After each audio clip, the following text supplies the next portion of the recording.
Hi hello guys, welcome to the shortcuttery. இன்றைக்கி நம்ம என்ன பார்க்க போகிறோன்னா அரண்மனை 4. அதாவது நாட்டில் வந்து இப்போ என்ன நடந்தாலும் நமக்கு பிரச்சனை கிடையாது. நமக்கு வந்து பேய் படத்துக்கு பஞ்சமே கிடையாதுன்னு சொன்னாங்க. ஒரு பக்கம் ராகவா லாரன்ஸ் காஞ்சனா 1, காஞ்சனா 2, காஞ்சனா 3 அப்படின்னு எடுத்தார். முனி 1, முனி 2 அப்படின்னு சொல்லி. இந்த சைடு வந்து சுந்தர் சி எடுக்கிறார். வேறு ஒன்றும் இல்லை, இந்த சைடு வந்து 4 பாகம் வந்துருச்சு. அடுத்து 5வது பாகம் வரும். பட்டு ராகவா லாரன்ஸுக்கிட்ட ஒரு பேட்டியில் கேட்டப்போ அவர் சொன்னார், எப்போ காஞ்சனா 4 வரும்னு கேட்டதுக்கு அவர் வந்து, இல்லை என்னால் கதை எழுத முடியல, ஒரே டென்ஷனாக இருக்குது, அதனால நான் வந்து வேணான்னு சொல்லி விட்டுட்டேன், மேபி வந்தாலும் வரும் அப்படிங்கிற மாதிரி சொன்னார். நம்ம காஞ்சனா 4க்காக வெயிட் பண்ணுவோம். இப்போ இந்த படத்தை பற்றி பார்ப்போம். அன்சிகா, த்ரிஷா, ஆண்ட்ரியா நடிச்சிருக்காங்க. இந்த படத்தில் இல்லை, போன படத்தில் நடிச்சிருக்காங்க. அதுக்கு முன்னாடி வந்த பாகத்தில் நடிச்சிருக்காங்க. இந்த படத்தில் வந்து ஆக்சுவலாக விஜய் சேதுபதி நடிக்கிறதா சொன்னாங்க. சரி, விஜய் சேதுபதி இது வரைக்கும் பேய் படத்தில் நம்ம பார்த்ததே இல்லை. ஆமாம், பார்த்துருக்கோம், பீஸாவில் பார்த்துருக்கோம், பட் அரண்மனையில் பார்த்ததில்லை, பார்ப்போம் அப்படின்னு சொல்லிட்டு பார்க்கலான்னு பார்த்தா அவர் நடிக்கவே இல்லை.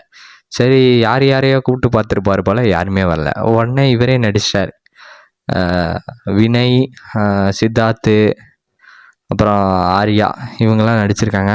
பட்டு சூர்யா மட்டும் நடிக்கலை, அதான் வருத்தம். சூர்யா மட்டும் இந்த மாதிரி பேய் படத்தில் நடிச்சிருந்தான்னா நல்லா இருந்திருக்கும்.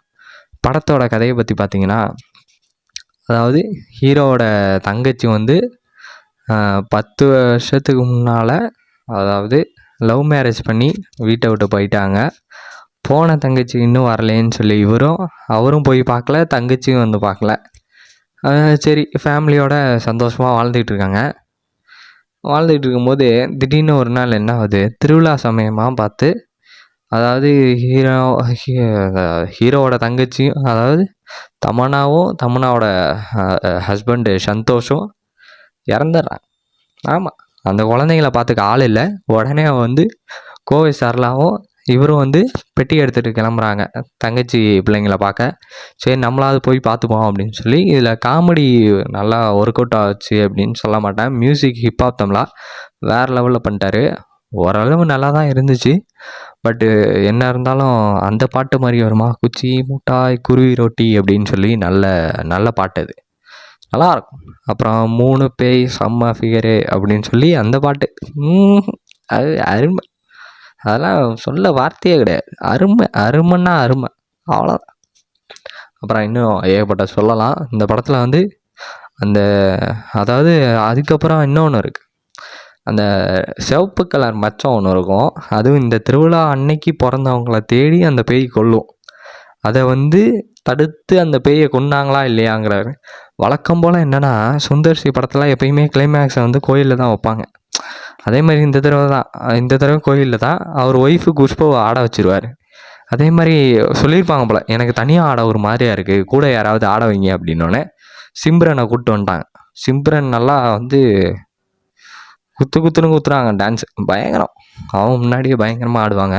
விஜயோட ஃபேவரட் டான்ஸர்னாலே அவங்கள தான் சொல்லுவார். சரி, ஓகே, இந்த படத்தில் இதான் கதை. பெருசாக ஒன்றும் கதை இல்லைன்னு சொல்ல மாட்டேன். ஃபேமிலியோடு போய் என்ஜாய் பண்ணிங்கன்னா நல்லாயிருக்கும். காமெடிக்கு வந்து யோகி பாபு இருக்கார்.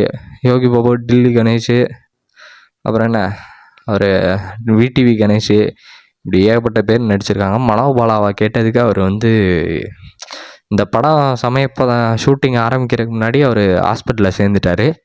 இல்லைனா அவரும் மொத்தம் 3 பாகமாக தொடர்ந்து நடித்த அவர் இந்த படத்துலேயும் நடிச்சிருப்பார். இந்த படத்தில் கோவை சரளாவும் தொடர்ந்து நடிச்சிருக்காங்க. இவங்க என்னென்னா, காஞ்சனா 1, 2, 3 3த்துலேயும் இவங்களும் இருந்தாங்க. இப்போ காஞ்சனா அரண்மனை 1, 2, 3, 4 4 பாகத்துலையும் இருக்காங்க. அதுதான் பெரிய விஷயம். நீங்கள் வந்து இதை ஆமாம். சரி, ஓகே, இந்த வீடியோ பிடிச்சிருந்தா லைக் பண்ணுங்கள், ஷேர் பண்ணுங்கள், கமெண்ட் பண்ணுங்கள். மறக்காமல் ஷார்ட்கட்டரியை சப்ஸ்கிரைப் பண்ணுங்கள். பக்கத்தில் இருக்க பெல் ஐக்கனை கிளிக் பண்ணுங்கள். இதே மாதிரி இன்ட்ரெஸ்டிங்கான வீடியோ வேணும்னு நினச்சிங்கனாலே என் சேனலில் சப்ஸ்கிரைப் பண்ணுங்கள். Okay, tata, bye bye, see you later.